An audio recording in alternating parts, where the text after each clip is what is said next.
Welcome back, everybody. It's Legit Vocals here. I know it's been a while since I've done one of these. I've really been waiting to test this deck out and get my honest opinion of it before I ended up putting a video out on another deck. I've also been really busy with the Draw 3 team and the Discord we have created. If you guys haven't checked that out, a join link will be in the description down below. It is a Discord all for Union Arena right now. We have a online ranked webcam series going on right now where people are playing daily. There's always people playing almost any hours of the day, and then we also run tournaments each week. Every Sunday is going to be a win-a-box, so come in, come hang out, come play some games, but less about Draw 3 and more about the deck list today. This deck is going to be Blue SAO based. It is going to be a deck that I think is a sleeper for the meta, but I think is a very strong deck, and that's going to be Blue ALO, aka Blue Leafa. When we start out first, we're going to be playing 3 of the 0-drop UA, which is a draw trigger and says when played, draw 1, discard 1. Just a good 0 to draw and cycle our deck. Next is going to be 4 Sakuyas. This is a 4. We're running 4 of this one because it's also a draw trigger, but it is a 2K. We're going to want a lot of draw on this deck sometimes because we need to see certain cards that we will get to in a second. Next is going to be 4 0-drop Leafas. These are raid targets, and they also get triggers, so we can get there with our raids. Next, we will go into our 1-drops. We're playing 4 1-drop Kiritos. Now, this card is a 1-drop 2K, but has impact negates, and then during your turn, if you have 5 or more cards in your hand, remember that number 5 is like the core number of this deck. If we have 5 or more cards in our hand, it becomes a 3K, and then we get to do some shenanigans with it that we'll talk towards the end of the video on like what we can do with this card. Next up, we are going to go to our 2-drops. This is also going to be our color trigger. We're going to be playing 4 of the color Leafa. It is a 2-drop 3K with the ability, when played, choose 1 character in your field. It gains this character cannot be blocked by characters with 3,000 or less BP. So this really lets us chip in early against people who have pushed up their 0s, their 1s to try and stop the aggro of us swinging in for early bodies. Next, we are playing 3 Elizabeth. This is a 2-drop with just when played, draw a card. It is just good to cycle. We don't really need to play 4 of it because we're going to get to some things we get to do later on. This is a newer addition to the deck. In our 3-drop slot, we are playing 3-drop Alicia. This is the double energy generator that if we are playing against yellow or green, which are the other SAO colors, but could come up in other matchups, it costs 2 energy instead of 3. We're really running this because it's a double energy and a 3K for us. I was playing the 2-drop Kiritos for a little bit, but seeing how they need to be active to give me the double energy and the Kirito being a 25, well, this is a 3K. This 3K ended up mattering, and we'll get to that in a second when we get to our raids and everything like that. Next is going to be 3 SR UEs. If you don't know what this card does, this card is amazing. It has 2 effects it can do. When played, you choose 1. Either you can look at the top 2 cards of your deck and add a character or field.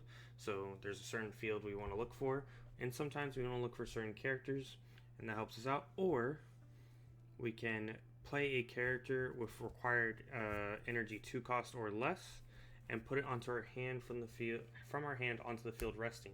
So everything you see here below it is potential things that can be put in play. The Alicia, if we're playing against green or yellow, this would be a 2 cost. So we can shove this 2 cost energy into play.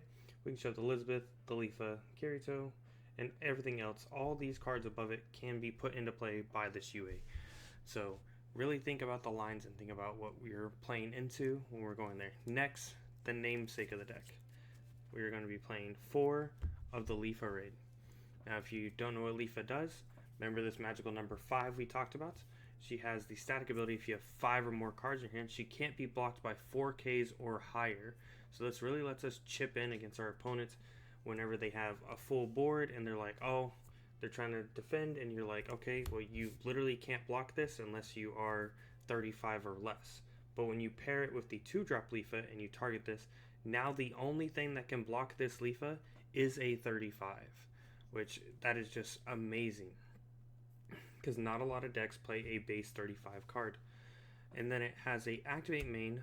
When in the front line, you can return another character from your field to your hand to give a character plus 1,000 and untap it. So if we did a combo turn where we went Leafa play, or Yui play this Kirito out because it is a 1-drop, we can go Leafa, return the Yui to my hand, untap the Kirito, give it plus 1,000. And then remember, if we have 5 or more cards in hand, this also already gets a plus 1,000. So now I have a 4K and I have a 35 that can't be blocked by 4K or higher. So really there's some combo lines that we'll get into at the end that really make this deck really strong, and I think arguably one of the best rush decks we have in the metagame right now. Next, another core card of the deck is going to be the 3-drop Asuna. If you're familiar with Green Kirk Pika, this is neon but in blue. For 2 AP, it cannot be played on the front line or moved to the front line anyway, so this card is always going to be in your energy line. You play it, it lets you look at the top 4 cards of your deck, and you get to play a character with required energy from it onto your frontline active. So if you rip one of these cards, you get to play it out active and then resolve its effect. So it coming in active means it can swing that turn and really apply some pressure. Core card, we're not playing 4 of it because we don't want to clog up our hand with a whole bunch of copies. We really just want to see 1, and we'll get to why that is in a second. Now, 4 of one of the biggest combo cards in the deck with the Asuna is going to be the 4-drop Kirito. This has, when played, if you can play a character with 1 energy cost or less, so you can play everything in this first row. If we have 5 or more cards in hand, remember our magical number 5, we can play anything with a 3 cost or less, so we can literally play with 1 AP cost. So you can't play the Asunas, but literally everything else from this side can be played. So if you're thinking about it, if we have less than 5 cards in hand, we can play this stack. If we have 5 or more cards in hand, we can play everything in these 2 stacks. Really great card, really good into combos. I will lay out some combos here at the end to really break it down for you. We are playing a 1-of due to one of my teammates, Ming, showing this to me, and I think it's a really good 1-of. We are playing a 1-of the 4-drop Asuna raid. So we can raid it on top of this Asuna. And what it does is, the turn it moves up, it gains, when attacking, draw a card. But as long as a Kirito is on board, which we have 2 different Kiritos, we have 8 Kirito targets, it gains impact 1. So this is kind of like a game closer out whenever we don't have the Leafas or the unblockableness. It gives us an impactor to try and close out games. So it's always a good, it's been a good card to have as a 1-of. And if anything, it is a 4K vanilla body that we can put on the board and then start swinging with it. Next, we're going to go to the next most crucial card alongside the Asunas, and that is going to be the Sight the World Tree. Oh, that's a terrible spot for you guys. The World Tree is kind of like the Leafa. It's a sight but double energy generation. It comes into play active. Activate main, you may rest it, return a character to your hand, give plus 1,000 to another character. So it doesn't untap a guy like Leafa does, but it does give the plus 1,000. So this really makes our 3s into 4s, our 2s into 3s. Makes our numbers more relevant and more impactful. And then next, typical 4 specials. If you don't know what this is, we get to choose a character with 1,000 BP and kill it, but then for every card in their hand or every ALO on our field, we get to add 500. So a couple cards on field or a couple cards in hand. This can hit our 4Ks or 5Ks. And then to close it out, we are playing 2 AP extenders, 2 finals. This is really only to extend our play sometimes, or if they come up as our last life, they really get us there. I don't think this deck needs 4 finals. I think arguably the most crucial cards are going to be our World Tree, these Asunas, the Raids, and the Color Leafas. I feel like these are our most important cards in the deck, and I honestly have really enjoyed this deck and the playstyles it has. Now to go over some combo lines with you guys and things that you could see.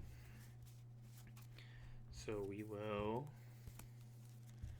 get some cards set up for you here.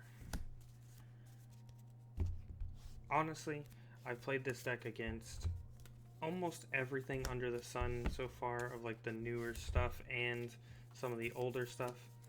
So I'm really happy with how this deck is done and how it has managed itself in this current testing.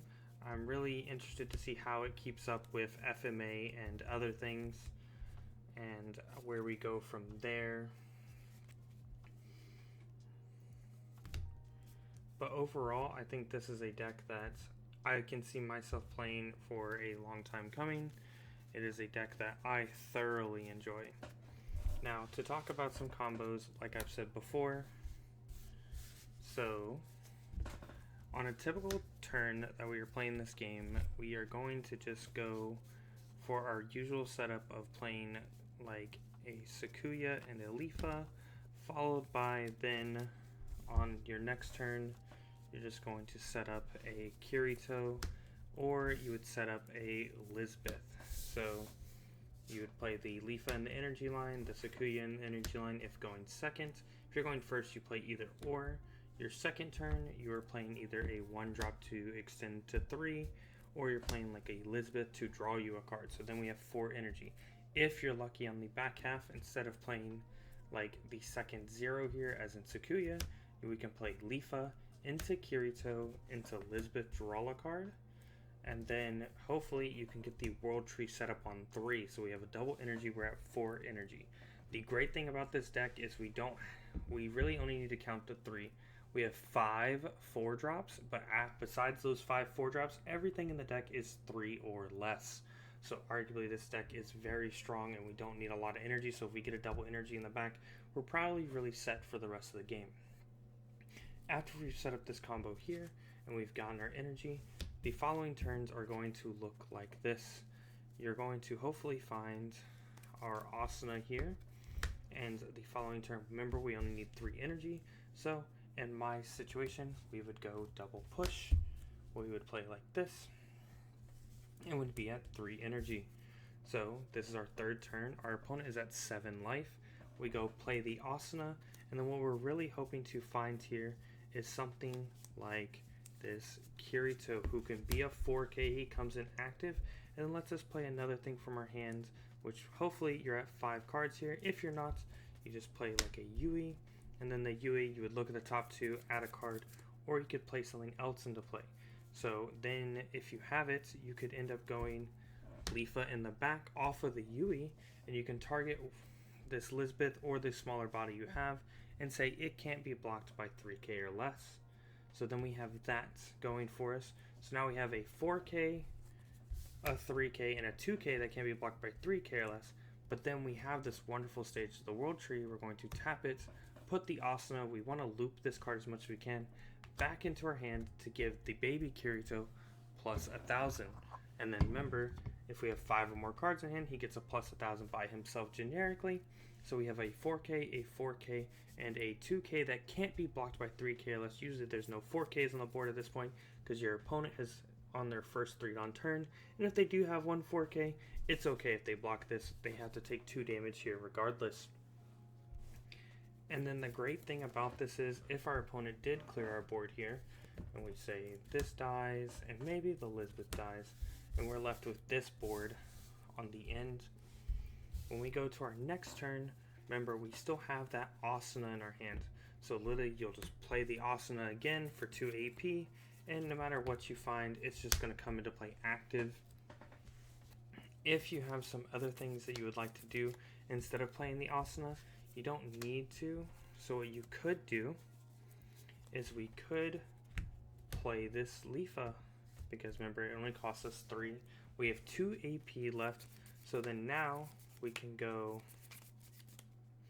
tap the World Tree, return this Yui to our hand, give plus 1,000 to this Kirito, make room on our board, and then now we spend the 2 AP to play this Asuna. Now if we get lucky, but we don't need to get lucky because we put the card in our hand, but you could go Asuna, find Yui, or find one of these Kiritos, or anything else that could be in our deck, and hopefully you find one of these. If you do find the Yui or the Kirito, best situation, we'll say you found the second Kirito, and he's going to cheat into play the Yui, and the Yui is going to cheat into play Elizabeth or another 0-drop in the back. So we just went 3 bodies. And then the reason why, if we really hit the Elizabeth, it's really great for us, or we have one in hand, is we go activate Leafa, return this Elizabeth to our hand, untap our Yui, make this a 3K. So then if we're keeping track, we have a 4K swing here because it's been buffed by the World Tree. We have a 4K here that came out active because Asuna. We have a 3K here because it was turned active by the Leafa, and we have a Leafa that can't be blocked by 4K or higher. So we literally put the pressure on our opponent last turn. They took 2 bodies off our board, and we somehow ended up with the same amount of bodies on board and still having card advantage in hand because the Asuna is letting us play from the deck. Now, if you didn't have the Yui or anything to cheat that into play, literally off the Kirito, you can just play a 0-drop, activate the Leafa, return the Asuna back to your hand that you used to cheat out the Kirito to turn this back active. So we still have the amount of bodies. We're still at 3 energy, which is all we really want with this deck. Because keep in mind, like I've said before, the only 4-drops are going to be the 4 Kiritos in the deck and the 1 4-drop Asuna. Now, if we're looking to close out games, usually you want to have a Leafa on board and then play this Leafa targeted so that way only 35s can block it.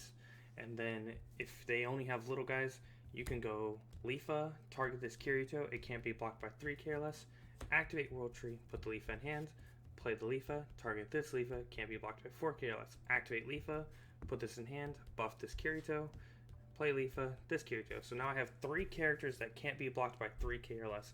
So it means all their big bodies are going to have to block these, and all these are 4Ks or higher. And this one literally can't be blocked by 4K or higher. So these are swings that they either have to block or they're just going to get through for free. And then if we do have this Asuna just sitting in the energy line and we haven't used it for a while and we pull the raid, we push the raid up. Say we have 4 cards in hand like we do right now, and we need to get to 5 to make the Leafa live. All we have to do is go swing. This draws us a card. We are now at 5. Look, Leafa's live because this did draw us one, and this is an impact 1 swing because we do have a Kirito on our field. So this will let us chip in, and then we get to move on, swing another pseudo unblockable because they didn't want to block the impact because nobody wants to lose a body, take a damage, and now they have to take another damage because they can't block this one. So really, it just depends how you like to sequence things and how this deck really comes out. There is a lot of RNG with this Asuna. You can play it sometimes and never see Kiritos. You can play it sometimes, see World Tree, your events, and really not have anything to play. It's all things that could happen.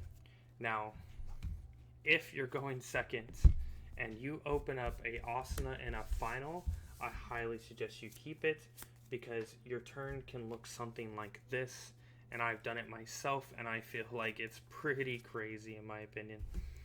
You can go play a Sakuya, play a Leafa, right? Then it goes to your opponent's turn. They play their 2 AP turn. So they played their 1 AP, which is a 0. Now they played another 0, most likely. So they have nothing in the front line. You go to your turn and you go play Lisbeth. Let me turn this around for you guys. So play Sakuya, play this. Now remember we have 2 AP here. So we go 1 AP, play Lisbeth, draws us a card. And then from there we go activate Asuna Sandwich. We get our second AP back. And then we go straight into an Asuna. And then if we go into this Asuna and we are lucky, we get to go Kirito into another body. It could be regardless of what it is. But if we're lucky and we've done this sequence right, it's Kirito into a Yui into another body. So it is our turn 2, and we've already put 7 bodies on board. And if everything goes to plan and we have the 7 bodies, our opponent is going to go to their first 3 AP turn, and at most they're going to kill like our 4K or maybe one of the littler guys. So they kill one of these 2 bodies. We'll say best case scenario they take out both. We are going into our first 3 AP turn with still 5 bodies on board. And if you have that World Tree in your hand, literally your turn is going to look like this. You're going to push Sakuya up. You're going to tap 1 AP, play the tree, activate tree, put this in my hand, tap, play the tree, and then you're just going to cheat out another body active because you have 5 energy, and you're swinging for the fences again. And we had 7 bodies last turn, we have 7 bodies again. And we set up a double energy and a loop here so we can just keep bringing this back and do what we need. So overall, I think this deck is going to be great. I think Leafa is going to be a big rush deck going forward that if people don't know the matchup, don't know the deck, will be susceptible to what it is capable of. If you're not playing 35s already in your deck, it might be something to be thinking about, because there's decks in the format that can't be blocked by 4K or higher, and there's decks that say they can't be blocked by 3K or lower. So you always want to be in that middle ground, and that middle ground happens to be a 35. Leafa being a 35 herself is pretty nice. So that way if I ever go into the mirror or something like that, my Leafa can block the unblockables. I'm welcome to hear you guys' feedback, and would love to hear it on what you guys think of this deck. If you guys end up trying it out yourself, or if you want any tips, or you want to ask questions about matchups, please message me, or you might see me in the Draw 3 Discord.